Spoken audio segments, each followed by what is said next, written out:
Selamat siang, salam sejahtera untuk kita semua kawan-kawan.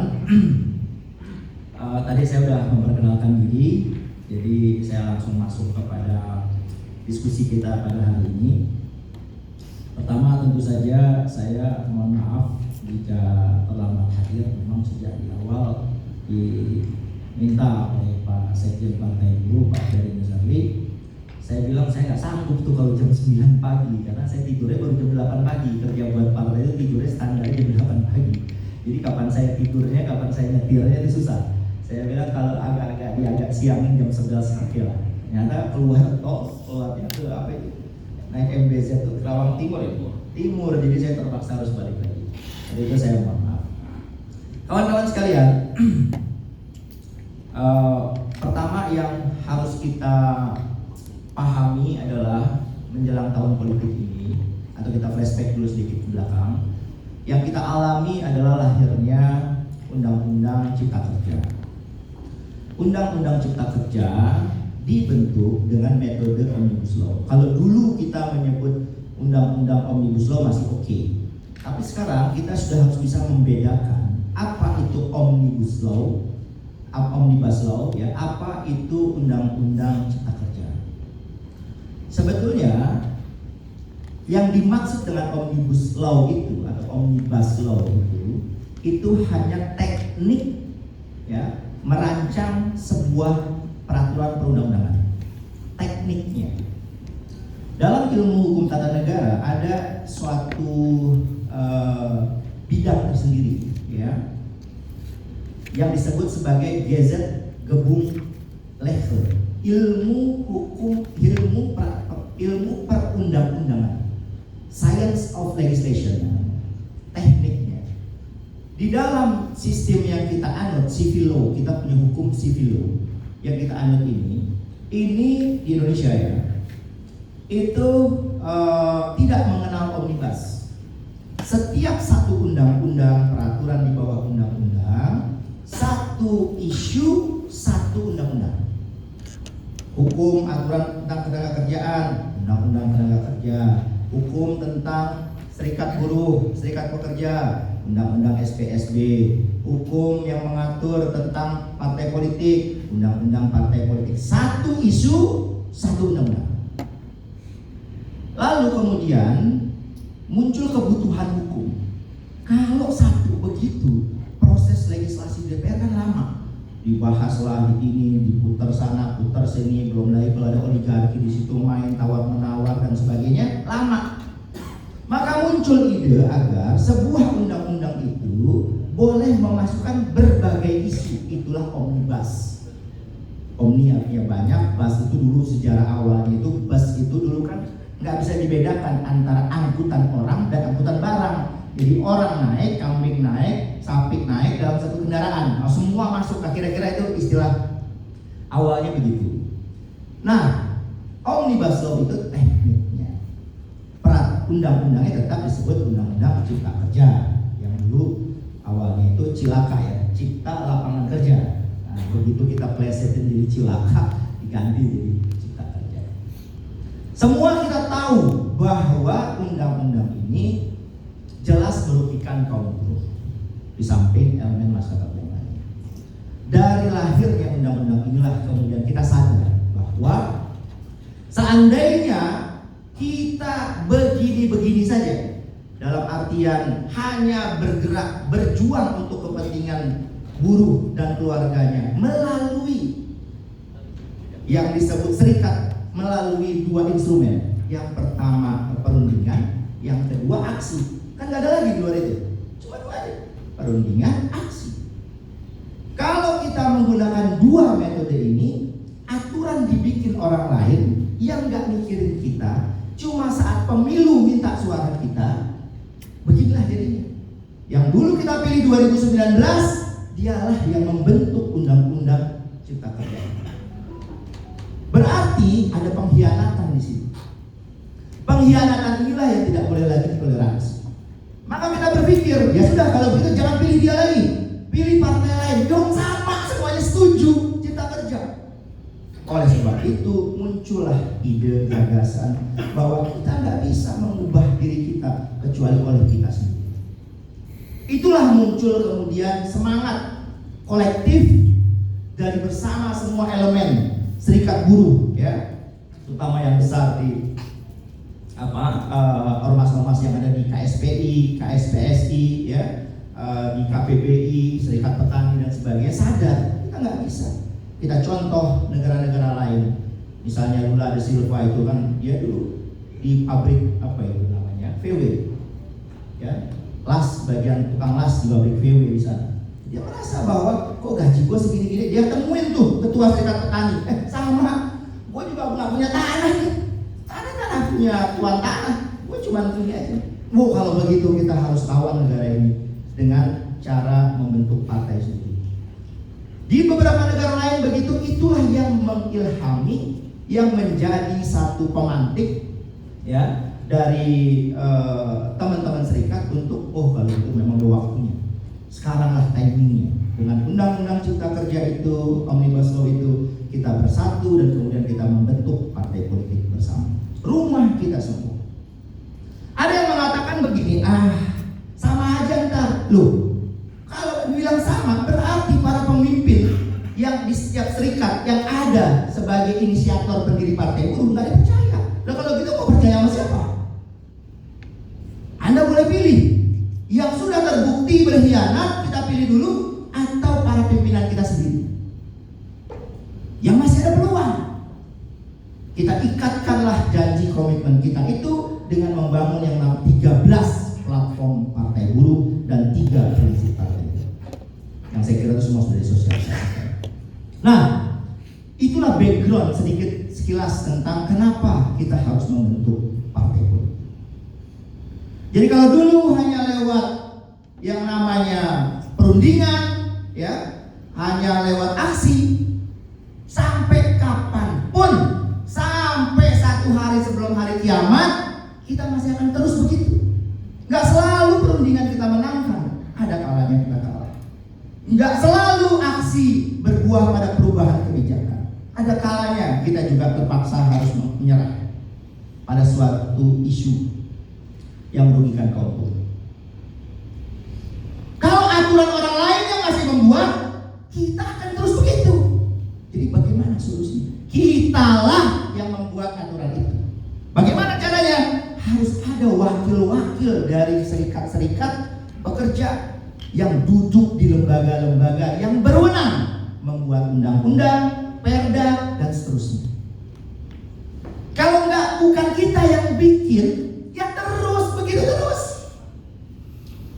Sekarang belum aja deh, nanti undang-undang SPSB itu kan undang-undang mahkota, undang-undang yang paling top dari paling top se-Indonesia ini.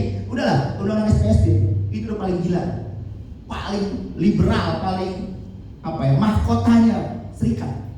Nggak ada organisasi satupun di Republik ini yang dikasih kewenangan untuk bikin mogok umum, mogok nasib itu nggak ada. Cuma ini satu-satunya. Nggak ada satupun organisasi di Republik ini yang dikasih kewenangan begitu besar. Ini takut ini pabrik-pabrik, perusahaan, oligarki, pengusaha-pengusaha ini. Maka mulai dia, kalau gitu kita ubah itu undang-undang SPSB. Sebentar lagi tuh, kalau kita nggak cepat-cepat bergerak, diubah undang-undang, udah habis mahkota kita hilang. Berunding, sering kalah, aksi, ya ternyata juga nggak berbuah hasil. Mahkota kita pun mau direbut.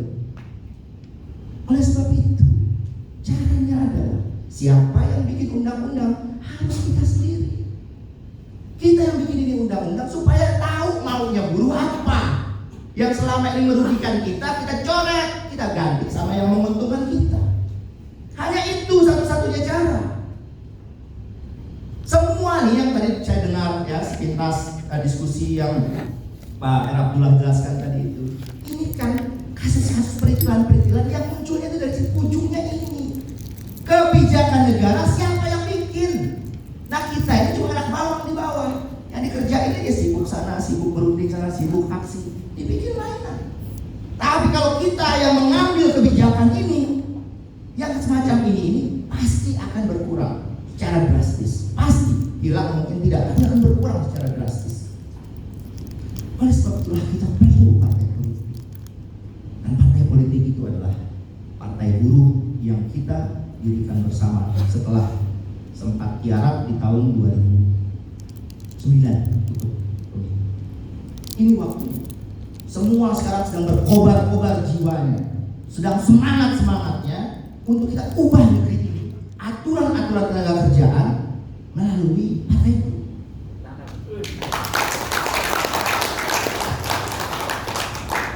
Sekarang saya mau masuk poin kedua. Apa bedanya partai politik dengan serikat pekerja? Pertama, jelas dasar hukumnya. Kalau perburuhan diatur dalam Undang-Undang Ketenagakerjaan dan Undang-Undang SPSD. Kalau partai politik diatur dalam Undang-Undang Partai Politik, Undang-Undang Pemilu, Undang-Undang Pilkada. Dari dasar hukumnya saja berbeda. Apa yang perbedaan kedua? Perbedaan kedua, serikat pekerja, ya serikat pekerja, dia bukan badan hukum. Serikat pekerja itu bukan badan hukum. Badan hukum itu dalam tinjauan hukum tata negara disebut sebagai reh person, suatu organ fiktif yang dianggap sebagai orang sehingga dilekatkan hak dan kewajiban kepada dia. Jadi yang disebut individu hukum itu kita semua, orang, manusia. Namanya naturleh person, orang pribadi, punya hak kewajiban. Orang ini dianggap nggak cukup dalam lalu lintas ilmu hukum, maka diciptakanlah badan-badan hukum. Badan-badan hukum ini kolektif orang, kelompok orang yang ada di dalam sebuah badan yang namanya badan hukum. Badan hukum di Indonesia itu satu, kalau di bidang usaha, perusahaan itu badan hukum, maka dasarnya PT, Undang-Undang Perseroan. Kedua, yayasan, Undang-Undang Yayasan. Yang ketiga, koperasi, Undang-Undang Koperasi. Dan kemudian ada lagi badan hukum yang non usaha, misal perkumpulan, LSM, nah itu pakainya perkumpulan. Ada lagi ormas, tapi ormas dibagi lagi, ada yang badan hukum, ada yang non badan hukum. Nah, serikat pekerja kalau merujuk kepada undang-undang ormas, dia ormas juga, tapi karena dia diatur tersendiri khusus dalam undang-undang SPSB, Serikat Pekerja Serikat Buruh, maka dia bukan bagian dari yang diatur dalam undang-undang ormas. Dia nggak tunduk pada undang-undang ormas, tapi dia tunduk pada undang-undang SPSB. Tetapi dalam undang-undang SPSB bukan badan hukum SPSB itu. Serikat itu bukan badan hukum. Kalau mau dibuat badan hukum boleh, tapi tidak membuat akhirnya menjadi lebih istimewa antara yang berbadan hukum dengan enggak. Beda kalau ormas, ya yang badan hukum, ada yang tidak badan hukum.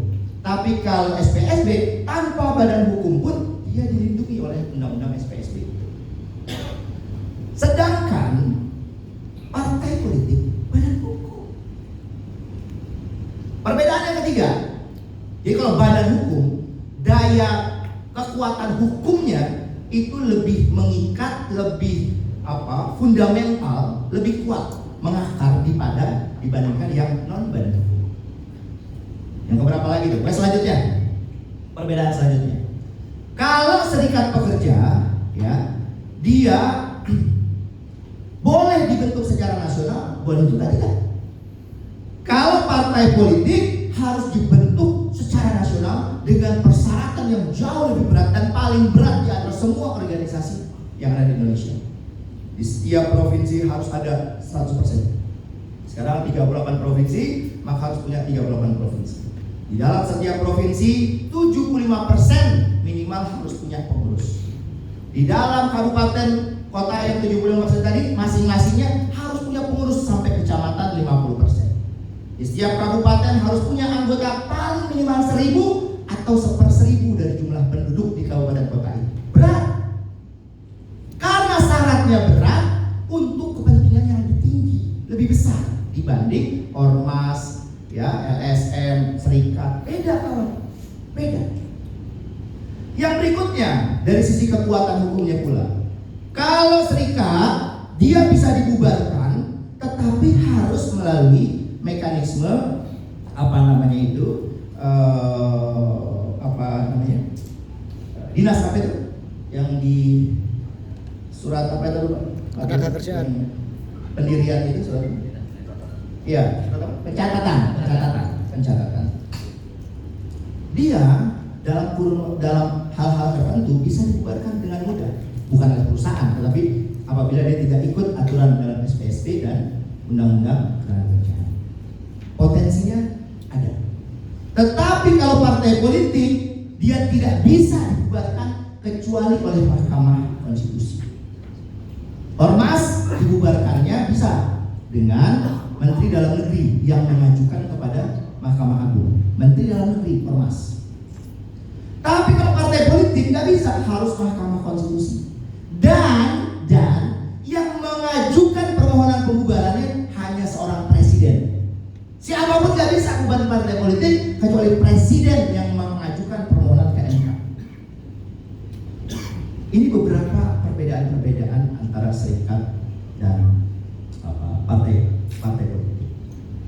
Ruang lingkupnya serikat ya urusan buruh aja, urusan yang terkait dengan kesejahteraan buruh. Sedangkan partai politik dari kita bangun tidur sampai mulai kita tidur sampai bangun tidur lagi, semua peri kehidupan masyarakat diatur oleh partai. Jelas partai politik menjadi penting bagi kita untuk mengubah kebijakan negara, khususnya di bidang perburuhan. Itulah dasar kenapa sekarang saatnya atau tidak sama sekali kita harus memperjuangkan kepentingan buruh dan keluarganya melalui partai politik, dan kita sudah sepakat partai. Sepakat? Poin ketiga, kawan-kawan sekalian, partai politik jika dia menghadirkan wakil-wakilnya di DPR RI, maka undang-undang ketenagakerjaan mana yang masih merugikan kita? Kan undang-undang ketenagakerjaan itu bagus, tapi kan adalah hal-hal tertentu ya yang itu kan lahir di zaman ayahanda dari Bang Andi Gani Nawaya. Itu bagus tuh, bagus. Apalagi undang-undang SPSP itu kan lahir di era itu tahun 2000, itu keren banget tuh. Nah, mungkin ada yang kurang, kita perkuat lagi kalau kita punya wakil di DPR. Ya, tinggal partai buruh punya fraksi mengusulkan perubahan undang-undang ketenagakerjaan. Kalau sekarang ada orang mau ubah undang-undang ketenagakerjaan, pasti langsung resisten. Mau bikin apa nih? Tapi kalau yang ngusulin partai buruh, ya udah pasti ya meningkat, pasti lebih baik, bukan untuk mendowngrade, pasti kan. Mana undang-undang apa lagi? Omnibus Law udah pasti. Langkah pertama partai buruh kalau punya fraksi di DPR RI adalah pencabutan undang-undang Cipta Kerja. Pasti. Agenda pertama kali adalah itu. Pasti. Nah, setelah kita punya wakil, maka kita aturlah semua kehidupan masyarakat ini. Apa yang selama ini kita alami, ya? Terkadang ada kehidupan yang dipaksakan. Kehidupan dipaksakan itu udah upah nggak layak, jaminan sosialnya kadang-kadang susah kita peroleh di lapangan. Pokoknya segala kehidupan yang kita alami itu kan kita paksakan dengan senyum, padahal hati kesel bener. Mudah-mudahan setelah 2024 ini semua bidang kehidupan, kehidupan kita itu kita jalani dengan senyum, dengan gembira, karena kita punya wakil-wakil rakyat yang berpihak kepada kaum buruh. Nah,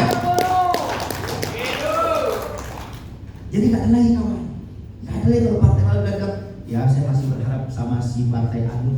Udah jelas yang bikin udah Omnibus Law, masih mau dipilih juga yang bener aja dong. Di mana akal sehat kita? Gitu. Nah, itu baru di RI. Nanti ada di provinsi Jawa Barat, di Kerawang ada masuk misalnya DPRD Kerawang. Di provinsinya Kerawang dan Purwakarta. Di RI-nya Bekasi, Kerawang, Purwakarta. Itu daerah pemilihannya. Nanti wakil-wakil rakyat kita yang terpilih di sini inilah yang kita titipkan amanat semua beban penderitaan kaum buruh dan keluarganya, kita minta dibebaskan oleh para wakil rakyat itu. Amin. Ya, kita punya waktu tidak lama lagi. 2000, sekarang kita kita anggaplah udah habis ya tahun 2022. Berarti 2023. Januari, Februari tahun 2024 nggak usah kita hitung tuh. Ya setahun ini lah. Setahun kita harus ngebut sekencang-kencangnya, ya, menjadikan bola salju partai ini menjadi terus membesar untuk kita kembangkan, kita sebarluaskan ide, gagasan dan platform partai ini. Yakinkan semua masyarakat bahwa kalian gak bisa berubah kecuali partai buruh mendapatkan kursi di lembaga perwakilan.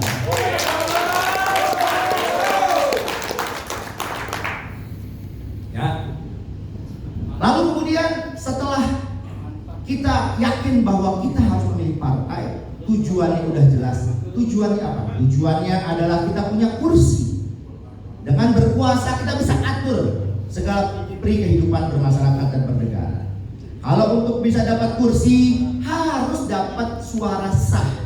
Suara sah adalah kalau kita masuk ke TPS, kita nyoblos. Apabila tata cara prosedur yang diatur tentang bagaimana cara mencoblosnya salah, suaranya menjadi tidak sah. Sayang, semangat udah bergelora tapi salah mencoblos sehingga menyebabkan suaranya dinyatakan tidak sah. Misal, tidak dibuka semua surat suaranya, dibuka sekali aja, coblos partai buruh, tembus ke partai berikutnya karena masih berlipat gitu kan, kena partai lain, itu suaranya nggak boleh memberikan suara lebih dari satu partai, maka dianggap tidak sah. Maka harus dilakukan sosialisasi, dilakukan bimtek, dilakukan pelatihan tentang bagaimana cara mencoblos yang benar agar dapat suara sah. Untuk dapat suara sah, maka tentu saja harus ada suaranya dulu. Dari mana kita bisa dapat suara? Dari pemilih. Dari mana pemilih mau memberikan suara? Dari kita lah semua ini menjadi semua mesin-mesin partai, pengurus, anggota, kader, simpatisan, semua bekerja meyakinkan pemilih untuk mencoblos partai itu. Setelah bagaimana kemudian orang-orang ini mau bergerak dan memilih partai buruh? Karena ada agenda, ada program konkret yang kita tawarkan di 13 platform itu. Konkret. Supaya mereka tahu, nggak semua orang bisa kita temui, maka ada media-media mainstream maupun media sosial yang semua kita manfaatkan untuk kepentingan partai. Kalau kalian lihat, misalnya Facebook saya cuma punya Facebook, nggak punya yang lain. Nggak pernah saya ada satupun postingan ya atau video, foto ataupun kecuali partai buruh. Udah, orang suka nggak suka biarin aja. Ngomong unfriend saya, unfriend aja. Satu unfriend, 1000 masuk. Nggak ada masalah itu. Manfaatkan media sosial kita, jari-jari kita ini di handphone, di gadget kita ini, manfaatkan untuk menyebarkan gagasan seluas-luasnya tentang partai. Itu penting. Masyarakat akan banyak dipengaruhi oleh media sosial era hari ini. Kita gunakan. Nah, media sosial dan orang ini semua mau bergerak karena kita punya platform, yaitu 13 platform. Maka kawan-kawan udah lagi, jangan ada keraguan, jangan mikir dua kali, jangan mikir yang ina itu, udah nggak ada lain lagi deh. Kalau mau selamat partaimu, kalau mau selamat ke depan menghadapi 2024 dan seterusnya, cuma satu pilihan. Coblos partai buruh, dan dari sekarang kembangkan sebesar-besarnya gagasan partai buruh ke seluruh masyarakat. Kalau ke seluruh partai buruh, kelas pekerja. Yang kedua, partai buruh negara sejahtera. Ketiga, partai buruh menang. Yang keempat ada tambahan, partai buruh nomor 6. Partai buruh. Partai buruh. Partai buruh. Partai buruh. Mantap. Tepuk tangan untuk kita semua. Saya kira ini aja paparan saya, nanti kalau dikembangkan lewat diskusi. Terima kasih. Assalamualaikum warahmatullahi wabarakatuh.